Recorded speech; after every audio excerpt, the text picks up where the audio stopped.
Hey everyone, and welcome back. Let me show you how to set up both free and paid courses in Teachable. First, go to Products, New Product, and select Course. Name your course and click Create. To make it free, simply set the price to $0. That's it.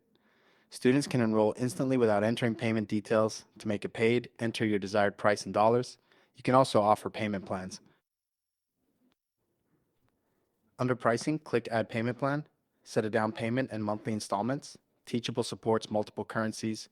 Go to Settings Payments to choose your primary currency. This applies to all your courses. Here's a pro tip. Use the enrollment limit feature. Set a maximum number of students for your paid course. This creates scarcity and urgency. For free courses, consider adding a lead capture form. On the sales page, add the email leads form block. This collects emails even when the price is $0. You can also create a paid community by setting a monthly or yearly subscription price instead of a one-time fee. And that's it. Whether you offer free lead magnets or premium paid courses, Teachable handles both setups smoothly. If you set your pricing today, let me know what model you chose in the comments. See you in the next one.